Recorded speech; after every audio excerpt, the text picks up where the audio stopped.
and gentlemen, I don't know if there's actually ladies who watch this channel, but if there is, ladies and gentlemen, welcome to your Impact Breakdown for February 15th, 2024. It's me, and it's only me. It's CPZ. I'm here, PCO for TNA champ. You guys know the vibes, man. And as you guys know, if you haven't been paying attention to the channel, Steve is gone. He's enjoying his vacation in Peru, looking at those nice Peruvian baddies, trying 1,000 different restaurants Steve's trying. I mean, I'm jealous, and I unfortunately had the great pleasure of watching Impact tonight. TNA Impact. What did I think about the show, unfortunately? Well, not unfortunately. I think this show was a huge upgrade from last week. Last week's Impact was it was trash, bro. I'm just keeping it 1,000. I'm gonna keep it 100. It was trash. But this week, it was a pretty good show. So let me not babble on too much, babble on your ears. So let's get into it. Usually Steve has the notes for these things, and I just sit back and get my comments off. But I'm gonna pull up a website, some of that Peruvian cage match, if you will. So the show started off with Frankie Kazarian taking on Jake something. And Frankie Kazarian, our boy, main event. Frankie Kazarian, this guy, he wants to be a world champion. He's tired of teaming up with bums like Eric Young, and he's tired of doing all this other junk that he's been doing. And now he's finally turned heel, and here he is on his pursuit to be a world champion. And then we got Jake something, another guy who's on the pursuit of being a world champion. And this match happened. It was a great opener. It's probably one of the more stronger TV matches that we've seen out of the product, actually, over the last couple of weeks on Impact. This was a really good match between these two. Frankie Kazarian ended up getting the victory via roll-up. He held the rope to get the pin, and Frankie Kazarian wins. Frankie Kazarian, this guy, man, like, heel is what he always should be. I don't know why we just think Frankie Kazarian should just be like this baby face, but Frankie Kazarian as a heel, he does it. It makes sense. Frankie Kazarian's like 40 years plus. This guy is a young lion, and TNA, you got to give those young lions a shot. You got to give our Frankie Kazarian a shot. Man, Frankie 2024. Maybe that should be the new name for me here. Main Event Frankie. Hashtag Main Event Frankie. But, yeah, so that was that. Frankie Kazarian picking up the victory, and Jake something, man. I thought this guy was going to get a push. What happened? But yeah, so after that match, we had a backstage segment with Eric Young, and he says Kazarian explained why he did. Eric Young says he explained why Kazarian did what he did, and he says that he has a lot to explain to him, but he thinks he should do it man to man, and he challenges Kazarian to face him in the ring next week. So we'll be getting a little face-to-face action between those two. So that should be good. After this, we got Jordynne Grace taking on, the female diesel, if you will, Savannah Evans. This match was what it was. Jordynne Grace looking good, looking strong. She hit a muscle buster in this match. It's pretty sick, I'm not going to lie. And Jordynne Grace ended up getting the pin. Good for her. After the match, though, Giselle Shaw, she came into the ring. Bam! Started attacking Jordynne Grace, putting a nice little beat down on her until the heel turn. Savannah Evans got attacked by Giselle Shaw as well. So it looks like, Giselle Shaw's little entourage group is breaking apart. Giselle Shaw stands with with the Ultimate X and the Knockouts title to finish the segment. I thought this was pretty good here. You're building up to the no surrender match between Jordynne Grace and Giselle Shaw. My personal opinion, it's kind of hard because Giselle Shaw, you've been building her up for a year. Do you put the belt on her? I don't know, but Jordynne Grace just came off the Royal Rumble. you can't have her lose here, right? Jordan Grace is white hot in terms of in terms of TNA right now. So that was a nice little segment there. After that, we get Ash by Elegance. She's cutting a promo backstage. And by the way, you know, if you've been watching the reviews over the past 2 or 3 weeks or whatever, I have called Ash by Elegance Timu Tony Storm. I used to say Timu, but there were so many Super Bowl commercials over the week, and I was like, oh, it's actually, you pronounce it Timu. So Timu Tony Storm is what she is. She's a blatant ripoff of Tony Storm. But actually, after seeing what I saw tonight, you know, she kind of has her own thing, but screw all that, bro. The manager here, this guy, I don't know, they just call him the chauffeur. This dude is like selling the segment right here. This guy's like carrying the gimmick. I don't know who he is, where he came from, but this guy can talk. And he was yapping up a storm in this promo. He's like, oh, you look great, fantastic. I mean, he's just hyping her up. Ash by Elegance said about 4 words. I was like, yeah, keep this guy around, because her talking, nah, bro. Not it, bro. But she did make an announcement that she will make her in-ring debut next week live on TNA. So then after that, we get Alan Angels on sound check with Simon Gotch. Now, if you guys don't know, Simon Gotch made a return last week. He jumped over the guardrail and he socked Josh Alexander in the face, you know?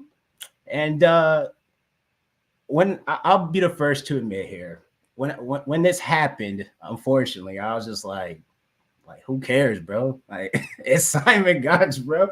Like, who cares, bro? You know it's bad for Simon Gotch when the only thing we honestly care about when it comes to him is the shoot interview, bro, with like Enzo Amore and all of them. Like, bro, I feel like that's Simon Gotch's claim to fame. Had no idea this dude was even taking indie dates and stuff like that. Maybe I'm just out of touch with the indies, but didn't even know this guy existed like in wrestling again until he came back. So he's having this sit down with Alan Angels, and they're doing their little talking segment thing. And I'm gonna be honest, this segment was actually really dang good. I'm not even gonna sit up here and lie to you. The segment was very good. You know, they called Simon Gotch a controversial figure. I don't know anybody who's talking about the guy, but you know, so Gotch talks about how, you know, Josh Alexander got signed to TNA and how Josh won the TNA title. But what people don't know is that big moment where Josh Alexander got his contract to come to TNA when Scott D'Amore signed him, the reason why he got signed is because he was in a wrestling match. Josh Alexander was in a wrestling match with Simon Gotch, right? And ever since then, Simon Gotch feels like he should be owed respect for what Josh Alexander did, for Josh Alexander's success, you know? So then they cut to the match where, you know, Josh Alexander actually got signed. They show a little bit of the clips of the match. I thought that was really good. And yeah, so Simon Gotch calls out Josh Alexander. He says he wants his vengeance. He feels like he's owed something, and Josh Alexander only cares about himself, blah, blah, blah. Josh Alexander busts through the door of the little studio where they're shooting the match, shooting the promo at, and Josh Alexander and Simon Gotch get in a nice little brawl. Once again, I say that was a really good segment. As much as I like to just troll that we're trying to make Simon Gotch a big deal when he's really not a big deal, but this match should be good that they have here in TNA. And Gotch, I'm not going to sit up here and lie. The guy can talk. Like his demeanor. If honestly, I would recommend somebody to go out of their way and watch this. The demeanor of Gotch, you could tell he's a lot different. He kind of has like the psycho type of like weird energy to him, but it worked. But yeah, this actually was one of the highlights for the show to me. All right, so after that, we got GYV versus ABC number 2 in the tag title best of 3, which I always say should be the best of 7. but unfortunately, it's not. But bruh, this match right here, this match right here, this match right here was hitting, bro. This match right here, GYV versus ABC. Oh my God, I feel like I'm in a first grade class. GYV, ABC, whatever. This match hit, bro. Go out of your way to see this one. I don't even know what to really say as far. It was just a bunch of great moves, great storytelling throughout the match. I love how they played up on the back injury of Ace Austin, which prevented them to hit their finisher at certain points. The match ends with a nice little roll-up finish by Ace Austin. And ABC take match 2 in the series. We're tied neck and neck. Of course, TNA, they're not going to have a team get swept in a best of 3. So I assume the third match should happen at No Surrender. If not, maybe we get that at a future Impact taping. But yeah, these teams, they mesh well together. I really enjoyed the match. Very good. All right. So then after that, we get a promo segment with Dirty Dango. Yeah, our boy Dirty Dango. He's cutting a promo in an off-scene location. It looks like they're at like some race car track or something like that. And Dirty Dango just goes. He starts burying Speedball. And then there's a funny part in the segment where Dirty Dango asks Oleg Prudius, a.k.a. Vladimir Kozlov. He says, what was your ranking in the PWI this year? I thought that was hilarious. He just stood there. He didn't even say anything. And, Dirty Dango also he takes a pot shot at TNA's history, and he says, where's the Panda Energy card? And there was a car, I'm sorry. And he says, where was the Panda Energy card? And I'm sorry, man, like that was a low blow. I'm not going to lie. If you guys know the TNA history, Panda Energy actually was the company that was pumping all that money into TNA back in the day, paying for all those contracts and the nice cameras and the high production. And then eventually Panda Energy wasn't getting that money back that they were putting in, and they cut TNA off. And that's when TNA went, yeah. So I thought that was funny. I really don't care for Dirty Dango, but I actually thought that was kind of enjoyable. So that was a good segment. Next, after that, we get Mustafa Ali. He cuts a promo, basically saying TNA needs a leader and TNA is going under great change. And oh man, those packages, they were taped before the Scott D'Amore thing, but man, how they all have aged so poorly. Those little packages have now, haven't they? But yeah, so he cuts his little promo, basically promoting that he's gonna fight Chris Sabin for the X Division title at No Surrender. Immediately after that package, we get the Good Hands promo. They're backstage. They're praising Ali, like how certain parties. I don't want to get a political, but it's just like anything that you would see for president candidates. They had their own supporters backstage. And Chris Sabin actually ran into one of the Ali supporters backstage. They start blabbing at each other, and Chris Sabin socks him. He does the CM Punk special. He socks one of the supporters, and they do a little breakup, and that's the end of that segment. Ali against Chris Sabin should be a great match. I'd assume this will be where Ali picks up the title. Excuse me. This is where I see Ali picking up the title. I think Chris Sabin here, he's had a good run, but he's gonna most likely drop the belt. But yeah, so that's that.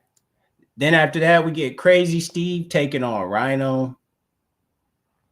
Let's just be real, guys. This match should have been on freaking TNA Explosion, bro. This was just, this was. But Crazy Steve picks up the win. It is what it is, bro. All right.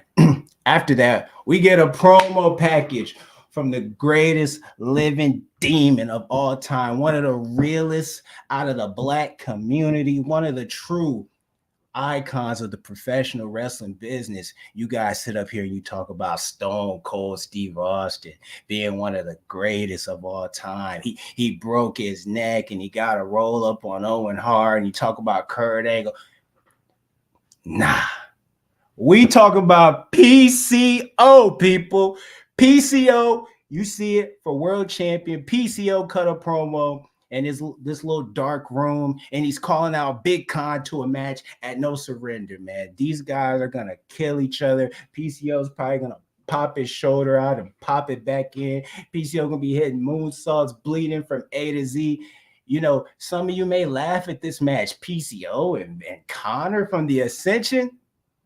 Trust the process. PCO, the realest. Facts. But yeah, so there's that.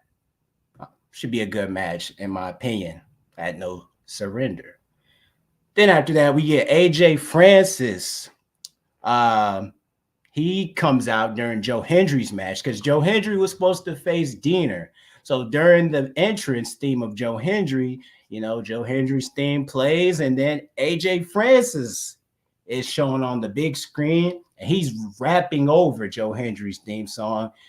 He says some good lines here and there. I thought the rap, to be honest, if we're being real, I think the rap and Joe Hendry's song is actually better than some of the songs that this guy does in general. If we just being honest, bro, this dude does not cook, bro, as a rapper. But, you know, it is what it is, bro.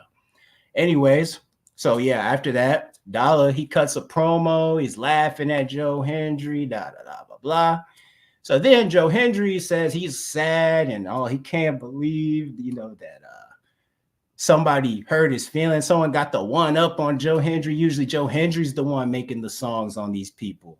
And then Joe Hendry did get the one up on Dollar because he had a song for Top Dollar, or I'm sorry, AJ Francis. And they go to the screen and they show a new song. And it's an AJ Styles remix over a remade AJ Styles rock beat, which the song is saying, "You're banned from diving."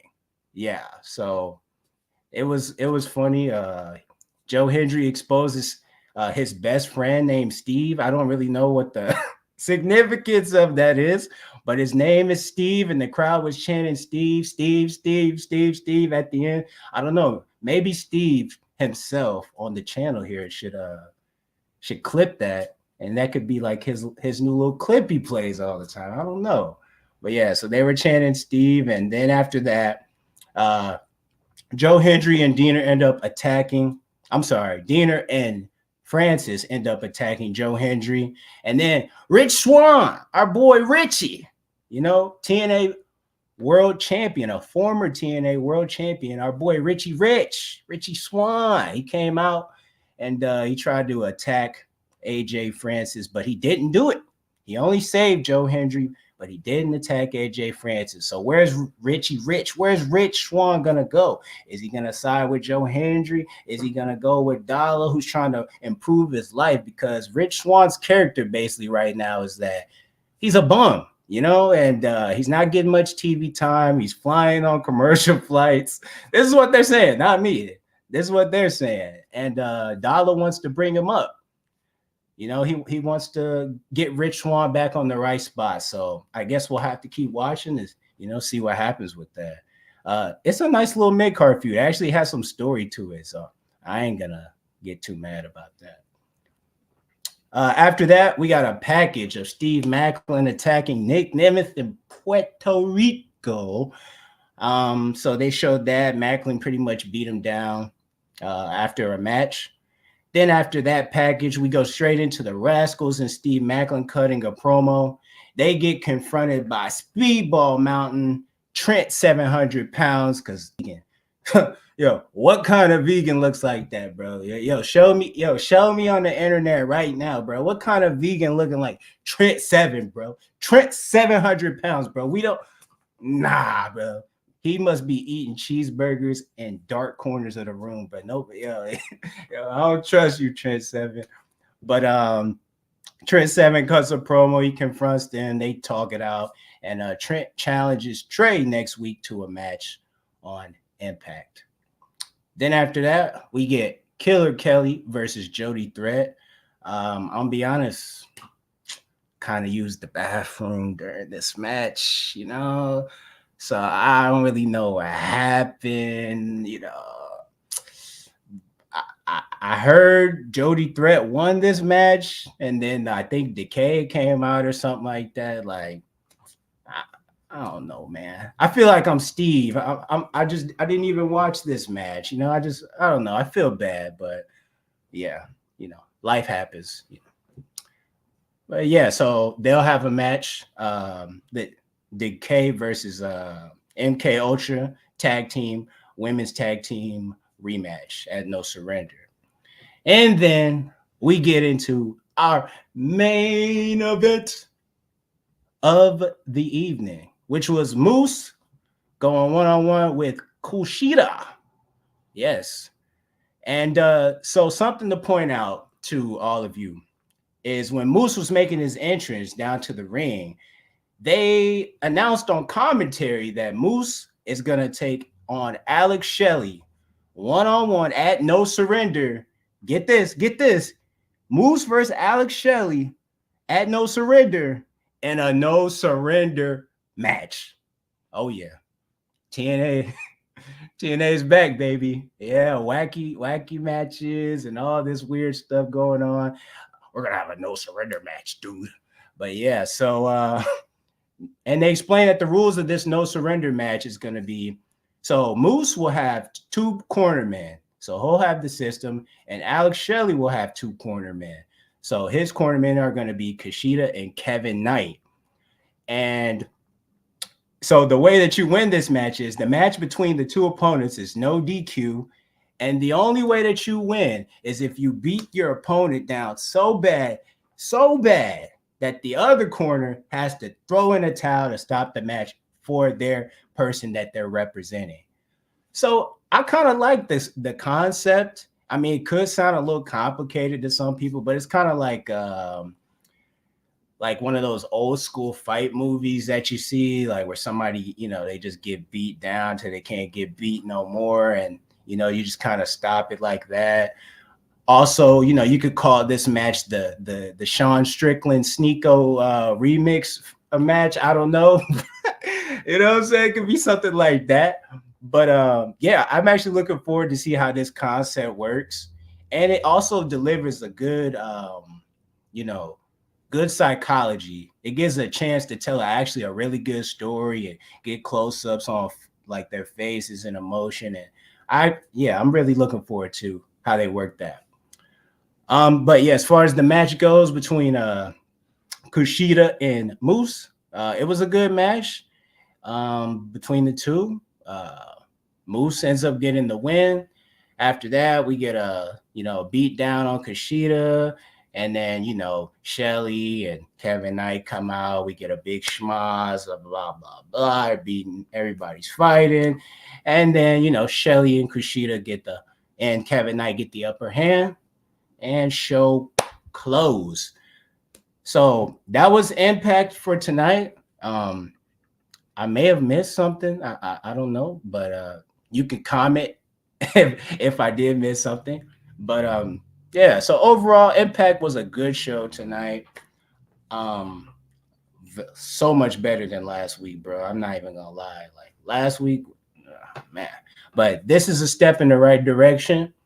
It'll be interesting though to see what happens going forward. The creative direction of Scott D'Amore is all over these shows that you're seeing right now. So after that, what direction does TNA go in? Are they gonna continue more of what they're seeing with Scott D'Amore's vision, or are they gonna go in their own path? And I guess that's what No Surrender is going to tell you. And I'm actually very surprised that TNA actually is putting a real hard emphasis on a TNA Plus pay-per-view, because in the past, these pay-per-views would just come and go. You don't really pay attention to them.